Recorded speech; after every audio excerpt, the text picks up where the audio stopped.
Common man है वो बड़ा डरता है कोर्ट के नाम से, कोई समन आ जाए या कोई किसी भी तरह की एफआईआर में नाम आ जाए, चाहे विक्टिम ना भी हो, वो विटनेस ही हो, उनको बड़ा डर लगता है। तो क्या ये डरने की ज़रूरत है? सर इन इंडिया, मैं सिर्फ देहरादून उत्तराखंड की बात नहीं करूँगा, in India I think law and courts are the most misconceived things. हमें ये समझने की आवश्यकता है कि लॉ हमें प्रोटेक्ट करने के लिए है और कोर्ट्स उस प्रोटेक्शन को एग्जीक्यूट करने के लिए है। तो अब जैसे उत्तराखंड गवर्नमेंट ने नया कानून भी लेके आए हैं जिसको हम भू कानून जनरली बोलते हैं। तो इस भू कानून में अब काफ़ी लोगों की मिथ्स हैं, काफ़ी लोग भ्रमित हैं कि हम क्या खरीद सकते हैं, क्या नहीं खरीद सकते, कितना पोर्शन हम ले सकते हैं और उत्तराखंड के लोग कितना ले सकते हैं। सर भू कानून में उत्तराखंड के अंदर के लोगों के लिए कोई रेस्ट्रिक्शन नहीं है। लॉ जो हमारे यहाँ उत्तराखंड में आया है वो है यूसीसी, जो कि बेसिकली पायलट प्रोजेक्ट है अभी ऑल ओवर इंडिया में। सबसे पहले उत्तराखंड में ही लॉन्च हुआ। सर यूसीसी, सबसे पहले हम बात करते हैं यूसीसी आया कहाँ से। यूसीसी आया है हमारे संविधान से, हमारे कॉन्स्टिट्यूशन से आया है, जहाँ पे हमारा संविधान कहता है कि यूसीसी को आपको as a DPSP, directive principles of state policy, आपको उसको एग्जीक्यूट करना है। आजकल हमने देखा है काफ़ी लोग परेशान रहते हैं सड़कों पे, ट्रैफिक में। जो वीआईपी कार्स हैं ऊपर बजा के वो लोग निकल जाते हैं, सायरन बजा के, बीकन लगा के। सर इन जनरल तो बीकन यूज़ करना किसी को भी अलाउड नहीं है। इसके कुछ एक्सेप्शंस हैं, जो इमरजेंसी व्हीकल्स हैं, या दूसरा एम्बुलेंसेज हो गई, तीसरा फायर ब्रिगेड की गाड़ी हो गई।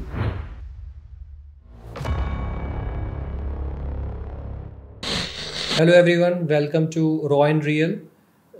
आज हमारे साथ एडवोकेट आदित्य बर्थवाल जी स्टूडियो में मौजूद हैं, जो एक बहुत सीनियर लॉयर हैं और देहरादून में कार्यरत हैं और high court, Dehradun court, local courts और अक्रॉस द कंट्री काफ़ी कोर्ट्स में ये अपना प्रैक्टिस करते हैं।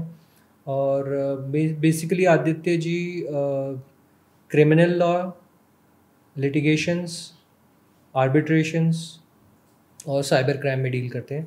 तो स्वागत है आदित्य जी हमारे स्टूडियो में।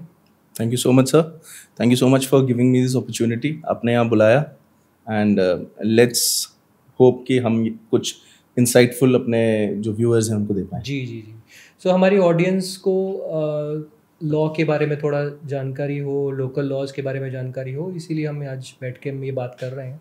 बिल्कुल। तो हमारा मोटिव यही है कि लोगों तक ये बातें पहुँचें, लीगैलिटीज़ पहुँचें और वो इन चीज़ों से डरे ना और इनका सामना ठीक से कर पाएँ। बिल्कुल बिल्कुल सर। तो सर हमें ये बताइए कि देहरादून में जो नॉर्मल क्रिमिनल लॉज हैं और वाइट कॉलर जो क्राइम्स आजकल हो रहे हैं, इसमें क्या डिफरेंस है? सर देहरादून में ही नहीं, इन जनरल जो क्राइम है, जो पुराने ज़मानों से चला आ रहा है, उसे हम कन्वेंशनल क्राइम्स कहते हैं। कन्वेंशनल क्राइम पुराने ज़माने से वो क्राइम्स रहे हैं जो लोग किसी मजबूरी में कमिट करते हैं। फॉर एग्जाम्पल, जैसे कोई गरीब व्यक्ति है जो अपनी फैमिली को, he is not able to take care of his family, वो चोरी करता है जी। उसकी चोरी करने का पर्पस ये नहीं है कि मैं कुछ अपने लग्जरीज को फुलफिल कर लूँ या कुछ बड़ा कुछ, greed is not the driving factor. वो चोरी कर रहा है सिर्फ अपने परिवार का पेट पालने के लिए। दूसरी चीज़, फॉर एग्जाम्पल, दो लोगों में झगड़ा होता है, झगड़े में बात आगे बढ़ जाती है, कोई किसी का कत्ल कर देता है, मर्डर कर देता है, तो ये conventional offences. Conventional offences more और less are always driven by need और बाय द सर्कमस्टेंस। हाउएवर, अब जो एक कॉन्सेप्ट आ गया है जिसे हम लॉ की भाषा में नॉन कन्वेंशनल क्राइम्स या फिर वाइट कॉलर क्राइम्स कहते हैं, ये क्राइम्स मोर और less are driven by greed. जैसे कि टैक्स इवेजन हो गया, फ्रॉड्स हो गए, ठीक है। ये क्राइम्स कौन कमिट कर रहा है? ये क्राइम्स वो आदमी वो कमिट नहीं कर रहा है जो समाज में निचले तबके का दबा हुआ आदमी नहीं कर रहा है। ये वो क्राइम्स वो लोग कमिट कर रहे हैं जो ऑलरेडी सोसाइटी में एस्टैब्लिश्ड हैं। फिर एक समाज का नजरिया भी है दो तरीके के क्रिमिनल्स को देखने का। फॉर एग्जाम्पल, आप एक कन्वेंशनल क्रिमिनल को अगर आप देखेंगे तो आपके लिए, आपके दिमाग में, आपके हृदय में उसके प्रति घृणा भी होगी। You will be scared of him. जैसे कोई आपको पता चले कोई मर्डरर घूम रहा है तो उसकी सोसाइटी में एक्सेप्टेंस कम है जी, ठीक है। आपको पता चले कि किसी ने रेप किया है, किसी ने किडनैपिंग की है, society will try to stay away from that person. पर वहीं आपको दूसरी तरफ देखें, अगर आप कोई टैक्स चोरी करके आया है, ठीक है, या किसी ने पार्टनरशिप में किसी के साथ फ्रॉड किया है, तो आपको उस व्यक्ति को उस नजरिए से नहीं देखते, because the loss is not very personal. So what happens is, ये मेन डिफरेंस है। और आज के जमाने में and as regards criminal law, जो वाइट कॉलर क्राइम्स हैं, इनका जो है वो समाज में जो है वो रेट बढ़ता जा रहा है। और Dehradun being the capital of Dehradun, Uttarakhand sorry, so यहाँ पर बहुत ज़्यादा white collar crimes in different capacities, different ways, and हम हर दूसरे दिन देखते हैं कि एक नया वाइट कॉलर क्राइम कमिट हो गया और उसको कमिट करने का तरीका बहुत नया था जी। So this is what is happening. तो आदित्य जी ये बताएं, जैसे आजकल साइबर ऑनलाइन चीज़ें, डीलिंग्स बहुत बढ़ गई हैं, यूपीआई पेमेंट्स बहुत बढ़ गए हैं, बट उत्तराखंड के परिप्रेक्ष्य में या देहरादून के परिप्रेक्ष्य में हम कौन से क्राइम्स देखते हैं कि बहुत ज़्यादा बढ़ गए हैं? सर, देहरादून उत्तराखंड की फॉर्मेशन के बाद देहरादून बहुत एक डेमोग्राफिकली भी बहुत, और you know its location is also so very important because it's a valley. इसमें हिल्स नहीं है। उत्तराखंड के ऑलमोस्ट 11 डिस्ट्रिक्ट में हिल्स हैं, 1-2 प्लेन्स हैं जैसे हरिद्वार एंड देहरादून। देहरादून का रेलेवेंस पहले टाइम से ही बहुत है। UCIMA है, FRI है, IIP है, everything is in Dehradun. Now Dehradun का जो क्राउड है, इट वाज इनिशियली, जो इनिशियल डेमोग्राफिक थी वो थे रिटायर्ड पीपल, गवर्नमेंट ऑफिशियल्स, या फिर जो सर्विंग थे। हाउएवर उसके बाद with the formation of Uttarakhand, और फिर उसके बाद जैसे जैसे उत्तराखंड डेवलप होना शुरू हुआ, money started flowing in Dehradun. So Dehradun में जो फॉर एग्जांपल जो लैंड के प्राइसेस थे या और भी चीज़ें, उन सब के प्राइसेस में एक एक्सपोनेंशियल ग्रोथ आया है जी। ठीक है। Money has started flowing in from Delhi, Punjab, western UP and all these regions. So because अब जो ज़मीन पहले 4 लाख रुपए की थी वो एकदम से अब 8 लाख या 10 लाख या 40 लाख की भी हो गई है कुछ एरियाज में जी। उस वजह से क्या है, लैंड फ्रॉड के केसेस बहुत ज़्यादा बढ़ गए हैं। फॉर एग्जाम्पल जैसे राजपुर रोड हम सब जानते ही हैं, देहरादून की फेमस राजपुर रोड है, दैट इज ऑलरेडी डेवलप्ड। लेकिन जो अब अपकमिंग रोड्स हैं, जैसे फॉर एग्जाम्पल सहस्त्रधारा रोड है, it is the new developing area of Dehradun. तो सहस्त्रधारा रोड पे बहुत केसेस हम ऐसे देखते हैं जिनमें लैंड फ्रॉड हुआ है लोगों के साथ। लैंड फ्रॉड भी किस तरीके से, अलग अलग तरीके से होता है। फॉर एग्जाम्पल एक व्यक्ति ने, जिसके पास एक ज़मीन खरीदने की अथॉरिटी ही नहीं थी, उसने वो ज़मीन किसी और को बेच दी। अब जो खरीदने वाला था वो उसकी गलती थी कि उसने चेक नहीं किया, खैर, लेकिन नुकसान हो गया। अब उस नुकसान की भरपाई के लिए आपको एक प्रॉपर लीगल प्लेटफॉर्म के थ्रू जाना पड़ेगा। So that is time taking and money consuming also. दूसरा किस तरीके से फ्रॉड होता है, फॉर एग्जाम्पल आप एक्स ज़मीन के टुकड़े पर बैठे हैं, आपके पास उसका स्वामित्व है, लेकिन आप धोखाधड़ी की इंटेंशन से आप मेरे साथ एक्स ज़मीन दिखा के मुझे वाई ज़मीन के टुकड़े का सौदा कर लेते हैं और पेपर वर्क में वाई ज़मीन आ जाती है। नाउ व्हाट हैपेंस इज, वो एक ज़मीन लोग कई लोगों को बेच देते हैं। इवेंचुअली क्या होता है, वो एक आदमी या तो भाग जाता है या पकड़ा जाता है, लेकिन नुकसान जो है वो वाइडर पब्लिक का है। सो लैक ऑफ अवेयरनेस की वजह से लैंड फ्रॉड्स बहुत हो रहे हैं देहरादून में। सेकेंड ऑफ ऑल जो सबसे बड़ा फ्रॉड है वो है in general money related fraud, जिसमें कई लोग क्या करते हैं, एक पार्टनरशिप फर्म खोली, जिस पार्टनरशिप फर्म से एक बिजनेस कर रहे हैं, वो बिजनेस दिखा के एक पार्टनर से छुपा के, फॉर एग्जाम्पल मैंने आपके साथ बिजनेस किया, I do not tell this to you, मैं वो पार्टनरशिप फर्म किसी और को सेल ऑफ कर देता हूँ, किसी और को पार्टनरशिप में पार्टनर ले लेता हूँ, उसके साथ एक नई पार्टनरशिप डीड करके। आपको उस चीज़ का नॉलेज तक नहीं है। I know there are people, I am also dealing with these cases, जहाँ पे एक व्यक्ति ने एक पार्टनरशिप फर्म दिखा के, एक बिजनेस दिखाकर कई लोगों को ठगी कर चुका है, और शहर में कम से कम 10-15 करोड़ का फ्रॉड कर चुका है वो, और उस व्यक्ति के विरुद्ध कई कंप्लेंट्स कई थानों में दर्ज है। बट द प्रॉब्लम इज कि अभी भी लोग उनके इसका शिकार होते जा रहे हैं इन एक्ट्स का, क्योंकि लोग पुलिस के पास जाने से डरते। लोगों को लगता है कि अगर हम अपनी परेशानी को लेकर पुलिस के पास जाएंगे तो कहीं हम ही ना इसमें फंस जाएं, तो वो व्यक्ति और नए विक्टिम्स बनाता जा रहा है, बिकॉज कोई उसके अगेंस्ट स्टैंड नहीं लेना चाहता जी। सो ऐसे बहुत सारे केसेस हैं सर जो रैम्पेंट हैं, and financial loss is too much. Same is the case with cyber fraud, cyber frauds हर दूसरे दिन, मोस्टली ये कॉलेज स्टूडेंट्स के साथ बहुत साइबर फ्रॉड्स होते हैं, जिनमें किसी के फादर के नाम से, फ्रेंड के फादर के नाम से उनको कॉल करते हैं, उनसे यूपीआई के माध्यम से उनसे पेमेंट ले लिया जाता है. सो this is happening with educated people. एक नोशन होता था कि ये जो साइबर फ्रॉड्स होते हैं या बैंक से पैसे निकल जाते हैं, ये उनके साथ होते हैं जो अवेयर नहीं, लेकिन ये अनपढ़ लोगों के साथ ही नहीं, पढ़े लिखे लोगों के साथ भी ये fraud. So now they have also, जो फ्रॉडस्टर्स हैं, they have also upgraded their game. So now they also know कि किससे कैसे बात करनी है, क्या बात करनी है. अनदर फैक्टर जो देहरादून में बहुत रैम्पेंट है, that is sextortion. Unknown number से आपको कॉल आते हैं, वीडियो कॉल्स आते हैं.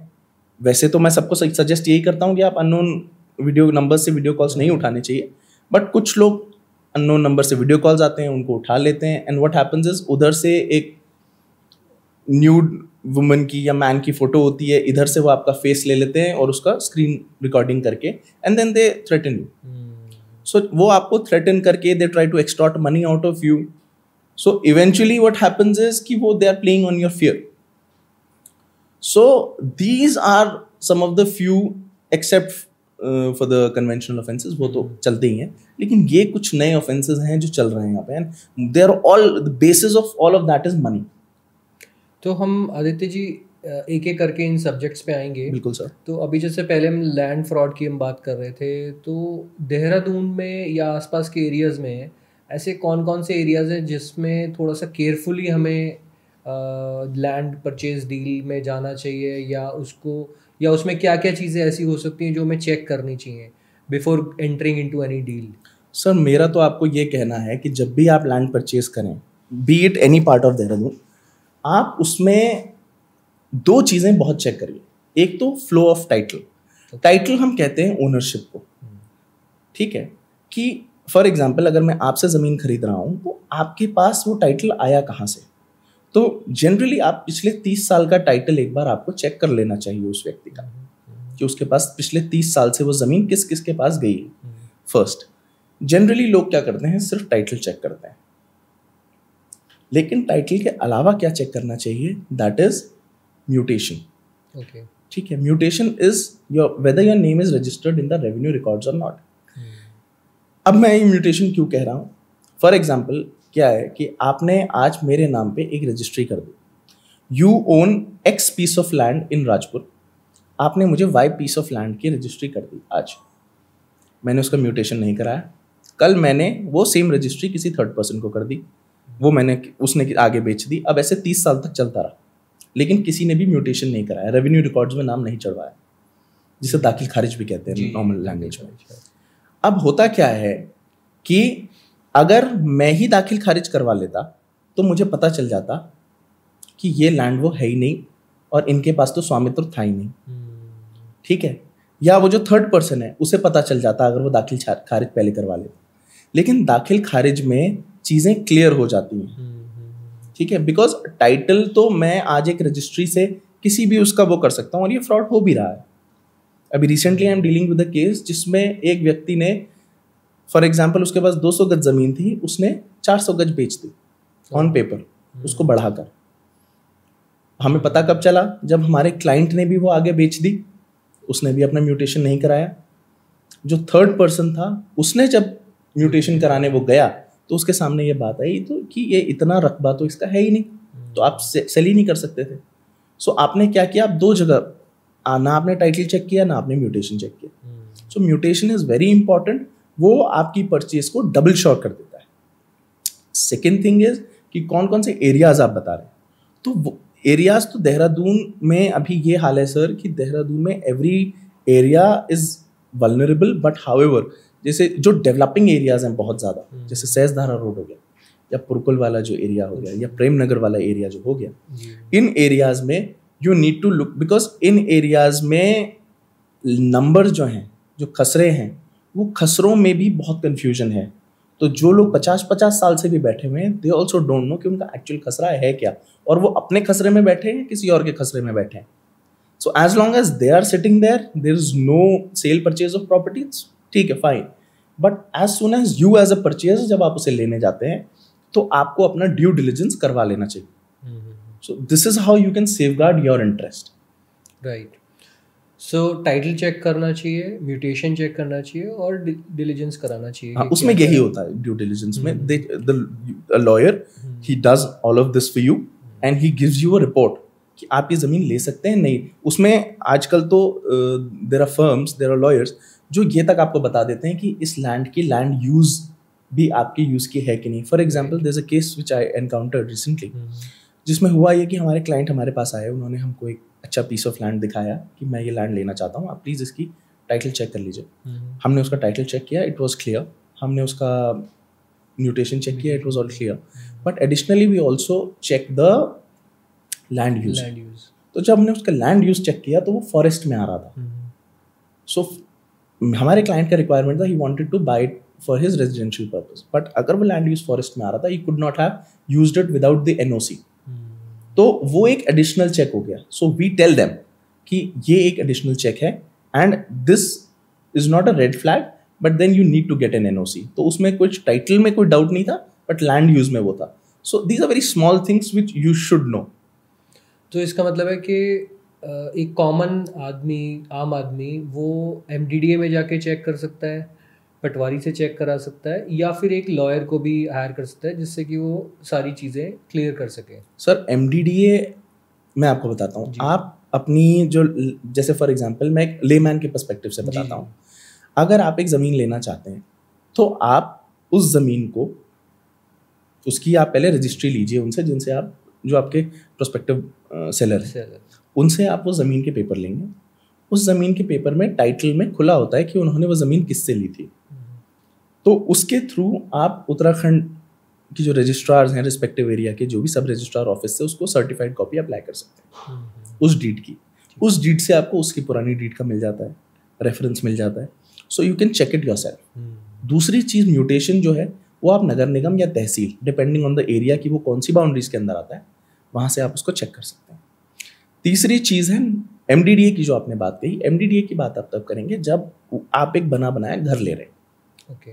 तो जब आप एक बना बनाया घर ले रहे हैं तो हम ये भी एडवाइस करते हैं कि आप उसका नक्शा भी चेक करें कि उसका नक्शा एक्चुअल में पास्ड है कि नहीं. क्योंकि होता क्या है कि जब आप एक बना बनाया प्रॉपर्टी खरीदते हैं और आपने नक्शे का वो नहीं किया, so there might be a possibility कि जो सेलर हो उसने कुछ ट्वीक्स करके या कुछ एडिशनल बना दिया हो, जिसका बाद में आपको परचेज करने के बाद एमडीडीए का नोटिस आए और आपको वो अननेसेसरीली वो जो एक्स्ट्रा कंस्ट्रक्टेड एरिया उसको डेमोलिश करना पड़े.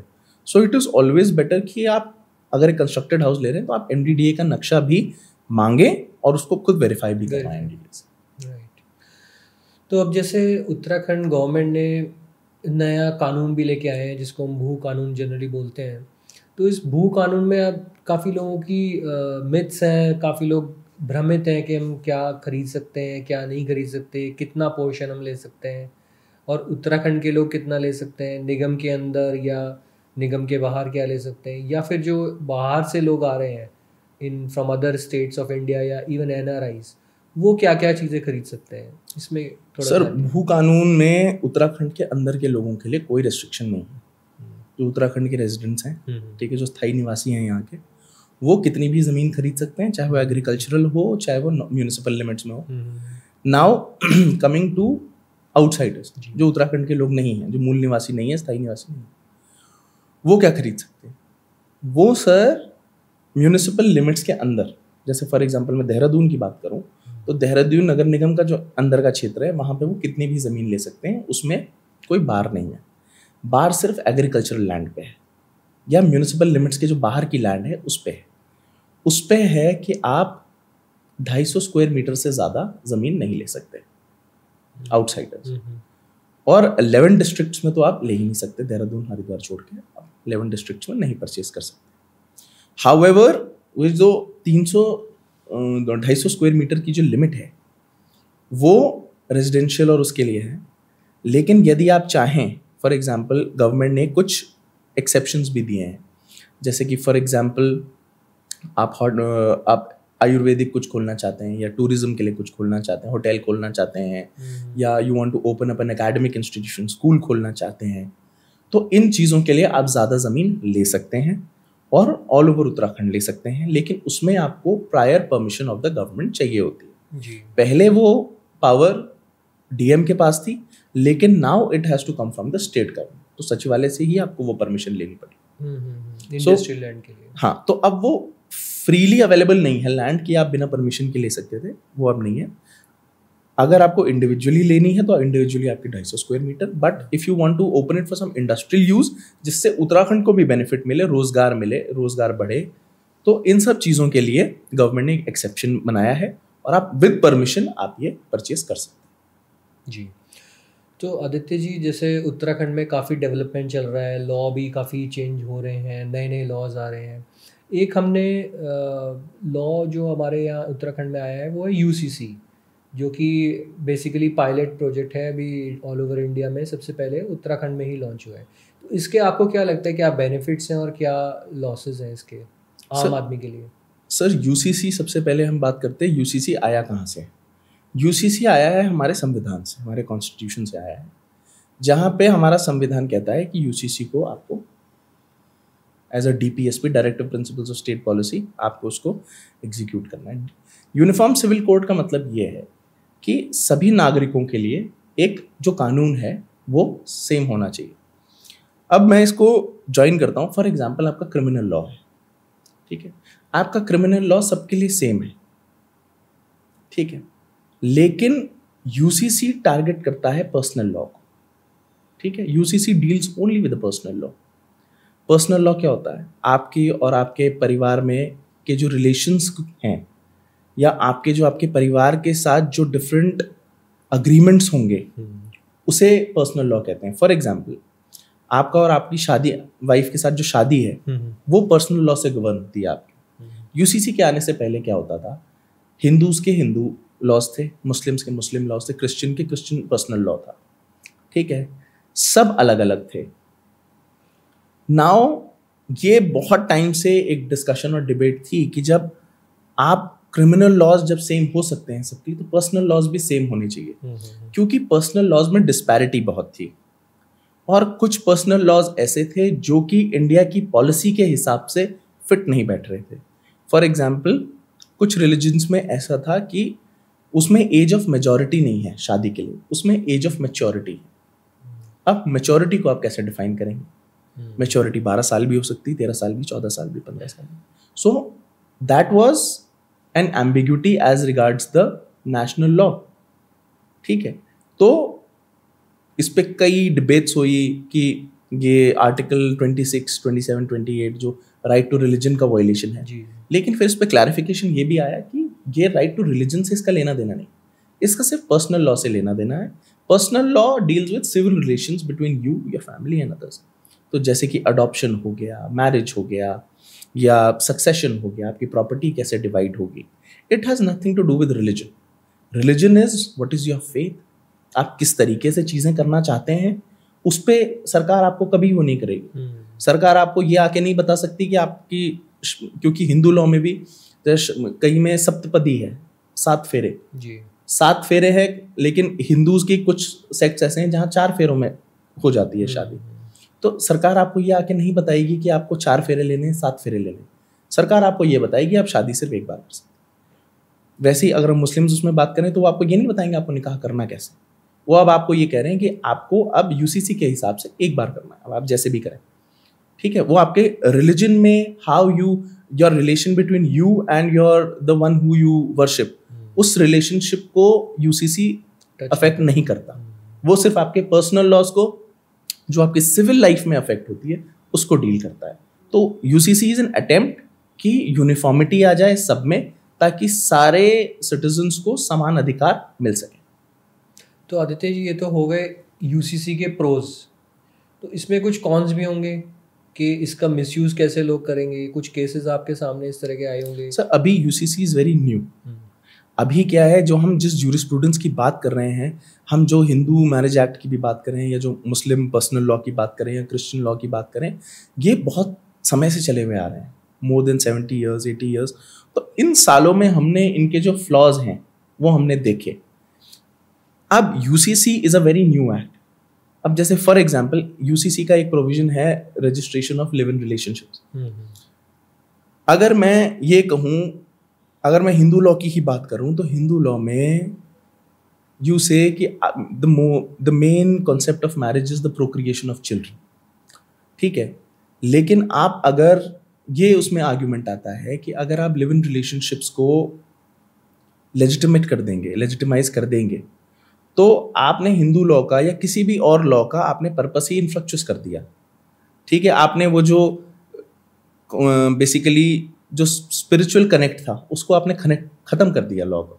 सो देर आर मेनी पीपल जो इसके अगेंस्ट भी आर्ग्यू कर रहे हैं कि जैसे एक बहुत छोटा पॉइंट है ये लिव इन रिलेशनशिप्स का, लेकिन इसके अगेंस्ट बहुत ज़्यादा वो है कि आप उत्तराखंड को किस ओर ले जाना चाहते हैं। क्योंकि उत्तराखंड को एक तरफ आप देवभूमि कह के आप कहते हैं कि हमें इसमें चेंजेस लाने हैं, हमें we have to maintain the sanctity of Uttarakhand, और फिर आप इस तरीके की चीज़ें जो कि जाती नहीं है उस with that line, so you are bringing in that through law, so that is very debatable. और यू कैनॉट एनफोर्स इट। आप कैसे एनफोर्स कर पाएंगे लिव इन रिलेशनशिप्स को? आप कैसे आइडेंटिफाई करेंगे कि कौन लिव इन रिलेशनशिप में रह रहा है, नहीं रह रहा है? So that is very debatable and I think इसमें the government will look into it. I am hopeful कि उसमें कुछ क्लैरिफिकेशंस आएंगे। मैंने एक चीज़ और देखी सर, जो कॉमन मैन है वो बड़ा डरता है कोर्ट के नाम से, कोई समन आ जाए या कोई किसी भी तरह की एफआईआर में नाम आ जाए, चाहे विक्टिम ना भी हो, वो विटनेस ही हो, उनको बड़ा डर लगता है। तो क्या ये डरने की ज़रूरत है, और अगर इस डर को उन्हें हटाना है तो उन्हें क्या स्टेप्स लेने चाहिए? So very nice question sir. In India, मैं सिर्फ देहरादून उत्तराखंड की बात नहीं करूँगा, in India I think law and courts are the most misconceived things. हमें ये समझने की आवश्यकता है कि लॉ हमें प्रोटेक्ट करने के लिए है और कोर्ट्स उस प्रोटेक्शन को एग्जीक्यूट करने के लिए है। होता क्या है, आपके साथ किसी के साथ गलत भी होता है, वो पुलिस के पास जाने से, कोर्ट में जाने से घबराता है। उसका पर्पस क्या है? क्योंकि उसके मन में ये डर है कि अगर मैं कोर्ट चला गया तो लोग मेरे बारे में क्या सोचेंगे। लोग सोचेंगे अरे यार इसका तो कोर्ट आना जाना है, ये शायद ठीक आदमी नहीं। हमें इस सोच को हटाना होगा सबसे पहले। विद चेंजिंग टाइम्स हमें ये चीज़ समझनी होगी कि जैसे जैसे अपराध बढ़ता जा रहा है, जैसे जैसे लोगों के अंदर ग्रीड बढ़ती जा रही है, we have to stand for our rights, ठीक है। कई बार क्या होता है, कई लोगों के घर में कोर्ट से नोटिस आते हैं, वो उस नोटिस को छुपा के रख लेते हैं कि हम कोर्ट नहीं जाएंगे। कोर्ट से दूसरी बार नोटिस आता है, नहीं, फिर कहीं जाके 4-5 साल बाद उन्हें पता चलता है कि उनके अगेंस्ट कोर्ट ने एक्स पार्टी या एक पक्षीय निर्णय दे दिया और अब उनकी ये लाइबिलिटी आ गई है या उनको सजा हो गई है किसी मैटर में। क्यों? क्योंकि आप उस समय आप सही भी हो सकते थे, आप जाके अपना पक्ष तो रखते कोर्ट में, लेकिन वो कोई डर था आपके दिमाग में कि मैं कोर्ट जाऊंगा तो पता नहीं क्या हो जाएगा कोर्ट में, कोर्ट मुझे जज कहीं अभी सजा ना दे दे। तो ऐसे नहीं होता है। आपको जब भी कोर्ट में जाने का कोई भी अगर इवेंट हो, you should go to the court और आपको अपना पक्ष रखना चाहिए। अगर आप अपना पक्ष नहीं रखेंगे तो आप अपील भी जब करेंगे या उस मामले को किसी भी तरीके कहीं भी चैलेंज करेंगे तो सबसे पहले आपसे यही पूछा जाएगा कि जब आपको कोर्ट ने बुलाया था विधिवत तरीके से तो आप गए क्यों नहीं, और उसका आपके पास जवाब होगा नहीं। So it is always beneficial कि आप चाहे वो विटनेस की कैपेसिटी में हो या कंप्लेनेंट की कैपेसिटी में हो या आपके विरुद्ध किसी ने केस किया हुआ है, आपको कोर्ट में जाकर अपना पक्ष रखना चाहिए। कोर्ट या किसी भी अधिकारी के, या जैसे कोई रेरा में भी हो सकता है या कंज्यूमर फोरम में भी हो सकता है केस, तो आपको अपना पक्ष रखना ही चाहिए ताकि एटलीस्ट उस केस का मेरिट पे फैसला हो सके। क्योंकि अगर आप नहीं जाएंगे तो एक पक्षीय फैसला होगा, वो आपके विरुद्ध ही होगा। तो इससे बेटर है कि अपना पक्ष रख लेना चाहिए। जी, तो आदित्य जी, आजकल इतने केसेस हो रहे हैं, इतनी सारी गवर्नमेंट एजेंसीज़ और प्राइवेट एजेंसीज़, कंपनीज़, मतलब इतने सारे लोगों की इन्वॉल्वमेंट हो जाती है, तो कॉमन मैन को, आम आदमी को कैसे पता चले कि ये चीज़ सही है या ये डिपार्टमेंट ने ये इंस्ट्रक्शन जारी किए हैं, क्या लॉज हैं, क्या नियम हैं? तो क्या आरटीआई के थ्रू वो लोग मालूम कर सकते हैं? सर, आरटीआई एक बहुत बड़ा टूल दे दिया है सरकार ने, 2005 से है आरटीआई। एक टूल है आम आदमी के पास ये जानने के लिए कि सरकार क्या कर रही है और उसके लिए क्या कर रही है, क्योंकि सरकार आम आदमी के लिए कार्य कर रही है, जो हमारे कॉन्स्टिट्यूशनल मैंडेट है उसके हिसाब से। तो सरकार के कार्यों की अपडेट लेने के लिए या कोई भी सूचना मांगने के लिए आरटीआई का इस्तेमाल किया जाना चाहिए। हाउएवर आरटीआई के प्रोज भी हैं, कॉन्स भी हैं। कई लोगों ने आरटीआई को बिजनेस बना दिया। इन द सेंस, पहले मैं आपको ये बता देता हूँ कैसे। अगर मुझे पता है कि आज की डेट में कुछ गलत कार्य हो रहा है किसी विभाग में, तो लोग क्या करते हैं, उसकी कंप्लेंट करने के बजाय उसकी सूचना आरटीआई में मांगते हैं और फिर जो अधिकारी इन्वॉल्व है उनको आर्म ट्विस्ट करने का काम करते हैं अपने बेनिफिट के लिए, जबकि ऐसा नहीं होना चाहिए। आरटीआई का इस्तेमाल होना चाहिए कि आम लोगों तक यह सूचना पहुंचनी चाहिए कि क्या सरकार उनके लिए जो सरकार ने कमिट किया है वो कर रही है या नहीं कर रही है। जैसे मैं एक एग्जांपल आपको छोटा सा देता हूं। कोविड के टाइम पे बहुत सारी प्रोटोकॉल्स और एसओपीज बनाई थी सरकार ने। हाउएवर एक ऐसा इंसिडेंट आया कि केदारनाथ में मंदिर के कपाट खुलने वाले थे और एक बहुत बड़े व्यक्ति को वहां जाना था। तो उस समय क्वारंटीन की भी एसओपी थी, हर चीज की एसओपी थी, लेकिन वो व्यक्ति वहां गए और वहां से वापस आ गए। अब एक आरटीआई एक्टिविस्ट हमारे साथ संपर्क में आए और उन्होंने हमसे ये आरटीआई में सवाल मांगा कि उनका मतलब मैंडेट हमें ये था कि हम आरटीआई में ये सवाल पूछें, इंफॉर्मेशन लें कि क्या उस व्यक्ति के लिए भी वो सारे प्रोटोकॉल्स फॉलो किए गए थे। तो उसका जवाब था नहीं, क्योंकि वो उसे एक स्पेशल केस माना गया। ओके, ठीक है। तो ये सूचना आपको नॉर्मली कहीं से भी नहीं मिल सकती थी, लेकिन आप जब आरटीआई के थ्रू गए तो आपको वो सूचना मिली। वैसे ही कई डिस्क्रीट सूचनाएं, जैसे फॉर एग्जांपल कि हमारे जो पब्लिक इंफ्रास्ट्रक्चर में से या पब्लिक एक्सचेकर में से कितना पैसा जा रहा है मिनिस्टर्स की या पॉलिटिशियंस की कॉन्वॉइस पे, ये सूचना, तो ये सूचना आपको नॉर्मली नहीं मिल सकती। ये सूचना आप आरटीआई के थ्रू ही ले सकते हैं। तो कितना मुश्किल होता है एक आरटीआई को फाइल करना या उसके बारे में चीज़ें जानना? सबसे आसान है एक आरटीआई में सूचना मांगना सर, क्योंकि आरटीआई में जो हमारा आरटीआई एक्ट है वो इसको मैंडेट करता है कि आपको सूचना मांगते हुए ये नहीं बताना कि आपको सूचना क्यों चाहिए, कि आपको अपने बारे में नहीं बताना कि आपको वो सूचना लेने के लिए आप अधिकृत हैं भी कि नहीं। जो भी सूचना आप चाहते हैं किसी भी पब्लिक ऑफिशियल से आप वो मांग सकते हैं। आपको सिर्फ एक चिट्ठी लिखनी है, पब्लिक इंफॉर्मेशन ऑफिसर, जिस भी कंसर्न डिपार्टमेंट से संबंधित वो सूचना है, और यदि आपकी सूचना आप किसी गलत विभाग में भी डाल दें तो भी वो जिम्मेदारी उस विभाग की है कि वो चिट्ठी आपकी आरटीआई सही विभाग तक पहुंचाए। उसमें आपको सूचना मांगनी होती है in the form of an information, asking for an information, not asking a question. कई लोग ये सवाल कर देते हैं कि जैसे फॉर एग्जाम्पल कई लोगों को ये जानना है कि सरकार हमारे लिए क्या कौन सी नीति बना रही है, तो वो यही सवाल पूछ लेते हैं कि सरकार ने हमारे लिए क्या क्या नीतियां बनाई आम आदमी के लिए। इसका आपको जवाब नहीं मिलेगा आरटीआई। आपको आरटीआई में अगर इसी सवाल को मैं रिफ्रेज करूं तो सरकार द्वारा, जैसे उत्तराखंड सरकार से अगर आप आरटीआई में मांगते हैं तो उत्तराखंड सरकार द्वारा 2019 से लेके 25 तक आम आदमी के लिए कौन कौन सी या किसी एक पर्टिकुलर उसके लिए कि फॉर एग्जांपल एजुकेशन के लिए जो जो नीतियां बनाई गई हैं उनसे संबंधित सूचना प्रदान करें और उनसे संबंधित जो भी दस्तावेज हैं वो प्रदान करने की कृपा करें। Now this is a very big centre. ठीक है, ये आपने मांग लिया तो उनकी तरफ से क्लैरिफिकेशन आएगा कि सरकार ने तो ये किए हैं, आपको किससे संबंधित कौन से डॉक्यूमेंट्स चाहिए, फिर आप उसका क्लैरिफिकेशन देंगे। सो this is how it should be done. आप अगर सवाल पूछेंगे तो सवाल का तो इट इज़ वेरी इजी कि उसको इवेट कर देंगे। तो you have to be very specific कि आप क्या मांग रहे हैं और सूचना ही मांगनी है उसमें। तो आरटीआई एक तरह से चैनल ऑफ कम्युनिकेशन भी हो सकता है। इसमें सवाल जवाब हो सकते हैं, आप उनको करेक्ट कर सकते हैं और इम्प्रोवाइज कर सकते हैं।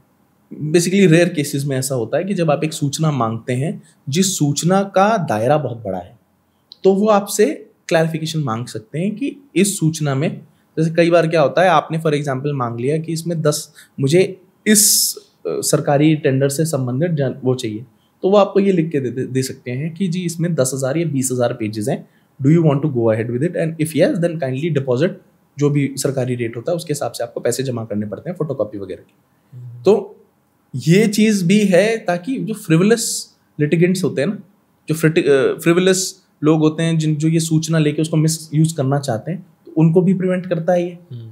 ठीक है, और इससे क्लैरिटी भी रहती है कि जो सूचना आपको एग्जैक्टली चाहिए आप वो लीजिए।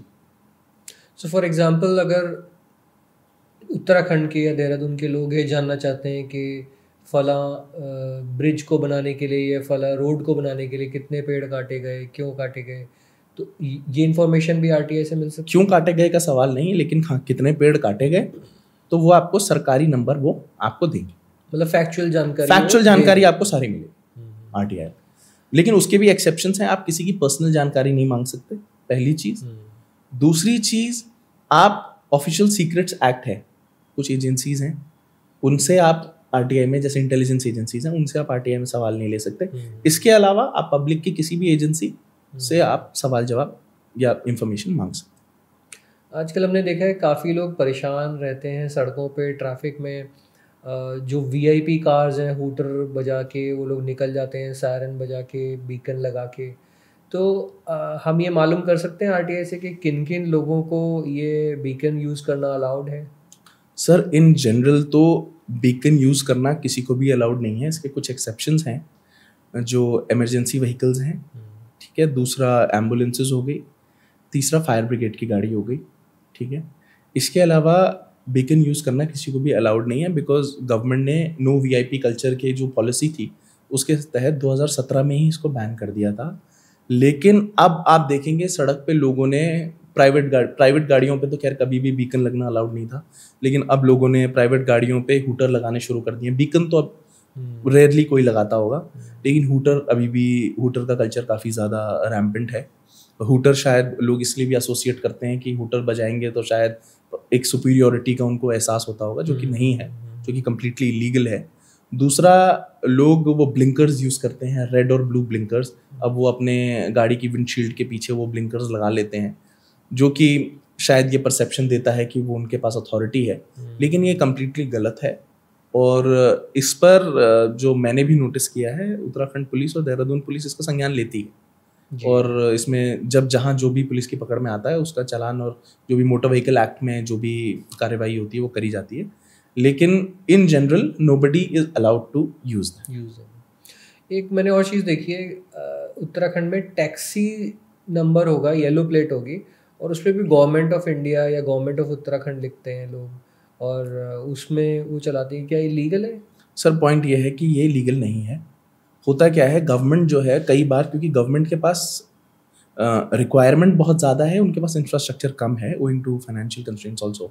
तो गवर्नमेंट क्या करती हैं, कई बार अपने अधिकारियों के लिए या किसी भी गवर्नमेंट कार्य के लिए वो हायर करती हैं टैक्सीज, ठीक है। हाउएवर ये टैक्सीज जो होती हैं ये कई बार गलत रूप से वाइट नंबर प्लेट लिखती हैं, जबकि जो सही तरीका है, इनको ये लिखना चाहिए कि they are on government duty, however their status remains that they are a taxi. आपने उत्तराखंड सरकार लिख दिया, ठीक है, लेकिन आप उत्तराखंड सरकार की सेवा कर रहे हैं, अभी आप उनके साथ एक अंडरस्टैंडिंग में हैं, लेकिन आपको अपनी नंबर प्लेट येलो ही रखनी चाहिए, आपको उसको वाइट नहीं करना चाहिए। तो ये एक मानसिकता है कि हम वाइट करेंगे तो ये लगेगा कि टैक्सी नहीं है, but the number itself is reflective of the fact that it's a taxi, so that in my opinion should not be done. Right. तो अभी जैसे आजकल आप देख रहे हैं ऑनलाइन चीज़ों का बहुत प्रचलन हो गया है, ऐप्स हैं, वेबसाइट्स हैं, बहुत तरह की चीज़ें ऑनलाइन आ गई हैं, एआई आ गया है, chat GPT and what not.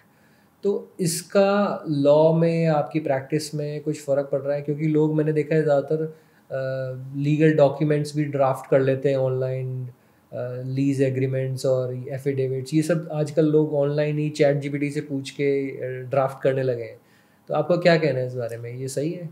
Sir मेरा ये एक्सपीरियंस रहा है कि चैट जीपीटी एक बहुत अच्छा, it's a very good platform for drafting, in the sense जब आपको कोई बहुत ज़्यादा इनपुट नहीं देना है। फॉर एग्जांपल अगर आपको एक लेटर लिखवाना है, जैसे फॉर एग्जांपल आपके घर के सामने की सड़क नहीं है बनी हुई, तो आपको चिट्ठी लिखनी है जी चीफ मिनिस्टर को, तो आपने चैट जीपीटी को प्रॉम्प्ट दे दिया कि write a letter to the chief minister stating that the road in front of my house, अपना एड्रेस डाल दिया, वो आपको एक चिट्ठी बना के दे देगा, अच्छी चिट्ठी।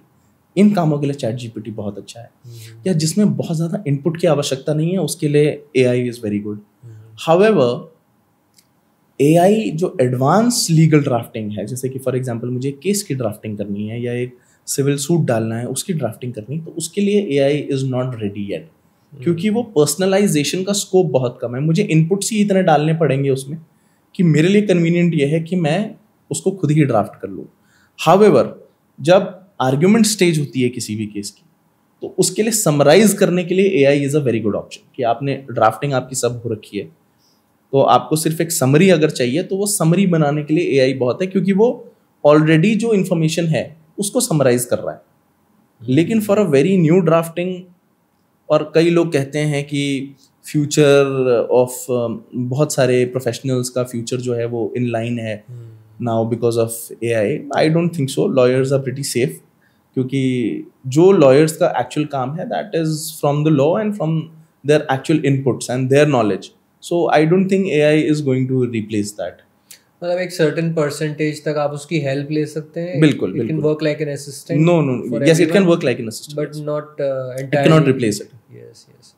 चलिए, बहुत अच्छा लगा आदित्य जी आपसे बात करके। The pleasure was all mine, sir. It was very, I think it was very useful for our audience also. बहुत सारी चीज़ें उनको क्लियर हुई होंगी कि उन्हें कैसे करना चाहिए, क्या करना चाहिए। कोर्ट से और लीगल इश्यूज से डरना नहीं चाहिए, उनको फेस करना चाहिए और अपने आप को रिप्रेजेंट करना चाहिए। बिल्कुल। Thank you so much. You're always welcome, sir. So you are welcome on Raw and Real. And अभी नेक्स्ट एपिसोड में हम देखते हैं और क्या लेके आएंगे। Thank you so much.